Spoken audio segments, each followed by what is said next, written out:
Hi friends, आप सभी को मेरा प्यार भरा नमस्ते। मैं रीनू वर्मा आप सभी का स्वागत करती हूँ। आज मैं आपको मीठी दल भरी पूड़ी की रेसिपी बताने वाली हूँ। उसको अधिकतर लोग पूरन पोली के नाम से जानते हैं, पर हमारे बघेलखंड में, रीवा, सतना में उसको मीठी दल भरी ही बोलते हैं। तो मैं उसकी रेसिपी बता रही हूँ। और उसको हम लोग तो किसी भी खट्टे अचार से, जैसे आम के अचार या नींबू के अचार से खाते थे। यहाँ पर उसके साथ कुछ आमटी वगैरह बनाई जाती है या खट्टी कढ़ी बनाई जाती है, पतली पतली महाराष्ट्रियन कढ़ी, गुजराती कढ़ी टाइप की चीज़ बनाई जाती है, उससे खाया जाता है। पर हम लोग अचार से ही खाते हैं अभी भी। और ज़्यादा हुआ तो कोई सब्जी से भी खा लेते हैं, ऐसा कोई नियम नहीं है।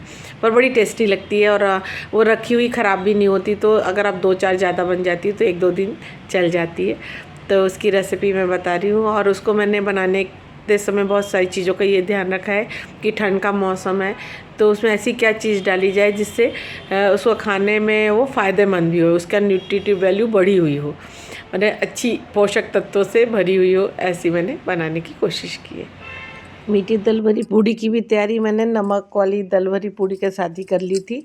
तो वैसे ही मैंने उसी उसी समय एक साथ ही दोनों चीज़ के लिए दाल गला दी थी। और फिर दूसरे दिन वो फूल गई दाल, एक रात पहले गलाई, दूसरे दिन फूल गई, तो उसको कुकर में डाल के, नमक डाल के और 2-3 विसिल लेने तक पका लिया था, क्योंकि गली हुई दाल में ज़्यादा टाइम नहीं लगता पकने में। और पहले जब इसके कई बार पहले मैं सीधे भी दाल पका के ये दो नमक और मीठी दल भरी बना चुकी हूँ, वो भी अच्छी बनती है। पर ये थोड़ा फटाफट हो जाती है, इसलिए ऐसे किया। जब तक दाल पक रही थी तो आटा लिया, आटे में भी नमक डाला और तेल डाल के और अच्छे से मिक्स कर लिया सब कुछ। और फिर पानी डाल के इसका सॉफ्ट आटा सान लिया और थोड़ी देर को इसको ढक के एक साइड रख दिया, जिससे आटा कभी भी, चाहे रोटी का सानी, चाहे किसी का तुरंत रोटी बनाने या पराठा बनाने से उतनी अच्छी नहीं बनती, इसलिए थोड़ी देर के लिए छोड़ दिया था।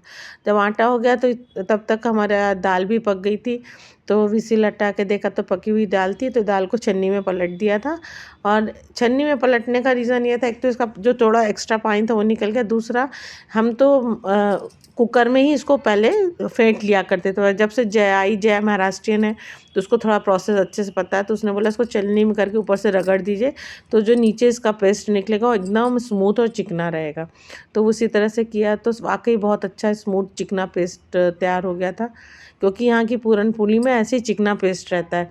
हम लोग जो रीवा में दाल भरी मीठी नमकीन बनाते हैं उसका थोड़ा दरदरा ही रहता था। तो ये बड़ा अच्छा लगा। फिर इस पेस्ट को क्या किया, कढ़ाई में थोड़ा घी डाला, 1-1.5 चम्मच, और पेस्ट को कढ़ाई में पलट दिया।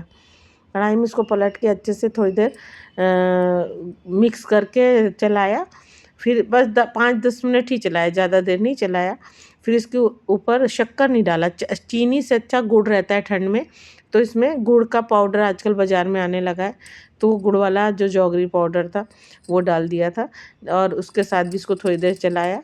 जो जौगरी पाउडर एक तो शक्कर से ज़्यादा अच्छा होता ही है गुड़, और ठंड में गुड़ गर्म भी होता है तो फ़ायदा करता है। और जो शुगर के पेशेंट हैं उनको गुड़ इतना नुकसान नहीं करता जितनी शक्कर नुकसान करती है, चीनी नुकसान करती है, इसलिए ये डालना ज़्यादा फ़ायदेमंद था। फिर इसको मिक्स करने का, जिसमें फ्लेवर के लिए इलायची पाउडर डाला, और उसके बाद इसमें थोड़ा सा सौंठ भी डाला। सौंठ डालने से इसकी तासीर गर्म हो जाती है। गुड़ और सौंठ मिलकर इसकी तासीर बहुत अच्छी कर देते हैं, गर्म, जो ठंडी के लिए फ़ायदेमंद होती है। गर्मी में तो ज़रूरत नहीं है कि आप इसमें सौंठ डालिए, पर ठंड में अगर बनाएं तो सौंठ डालते हैं तो इससे इसकी तासीर अच्छी हो जाती है। फिर अच्छे से मिक्स कर लिया और तब तक चलाया जब तक कि कढ़ैया छोड़ने ना लगा। जब कढ़ाई ऐसा लग रहा था कि छोड़ दिया है तो इसको खाली कर लिया कंटेनर में।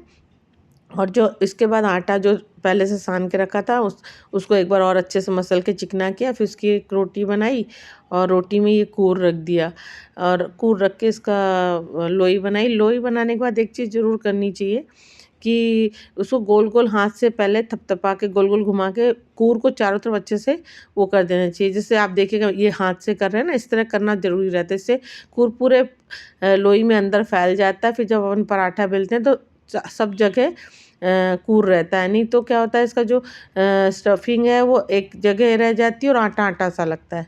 तो इस तरह से करके आप बेलिए तो बहुत अच्छी पूड़ी बनती है, और सारे तरफ इसका मसाला रहता है अंदर का, तो खाने में टेस्टी लगती है।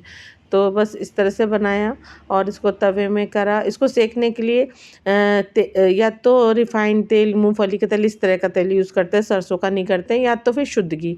शुद्ध घी से तो बहुत ही टेस्टी लगती है, तो जो आपके पास हो आप उससे करिए। मैंने शुद्ध घी से बनाया था, अच्छा लगा। और ज़रूरी नहीं कि शुद्ध घी से बनाए, आप किसी मूंगफली का तेल या कोई भी रिफाइंड तेल से आप बना सकते हैं। और गुलाबी गुलाबी धीमी आंच में इसको सेकिए और फिर खाइए, अचार से, कढ़ी से, थोड़ी खट्टी टाइप की सब्जी से।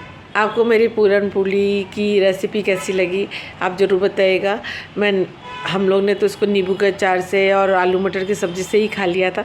आप जिससे भी खाना चाहें उसको खा सकते हैं, या कढ़ी बना ली। कढ़ी से भी बहुत टेस्टी लगती, पर मैंने कढ़ी नहीं बनाई थी, यहाँ मैंने खाई है कढ़ी के साथ उस सब्ज़ी को, बहुत अच्छी लगती है। तो आपको जैसे बनाना वैसे बनाइए, पर बनाइएगा ज़रूर, बहुत टेस्टी लगती है। और गुड़ डाल के बनाने से इसका न्यूट्रिटिव वैल्यू बहुत ज़्यादा बढ़ जाती है। सौंठ भी डाला था, ठंड में सौंठ फ़ायदा करती है, और थोड़ा इलायची पाउडर डाला जिससे उसका फ्लेवर अच्छा हो जाए। और तो आप भी ऐसे बनाइए और बताइए आपको कैसी लगी मेरी रेसिपी। मुझे आपके कमेंट का इंतज़ार रहेगा, और मैं चाहती हूँ कि कुछ ना कुछ तो आप कमेंट करें। अच्छे कमेंट भी करिए, तो बुरे भी कर सकते हैं, कोई ज़रूरी नहीं है, पर करिए ज़रूर, ऐसा लगे कि आपने मेरा वीडियो देखा है और मुझे पता चले। तो चलिए ठीक है, अब मैं आपके कमेंट का इंतज़ार करते हुए आपको बाय बाय बोलती हूँ। Thank you.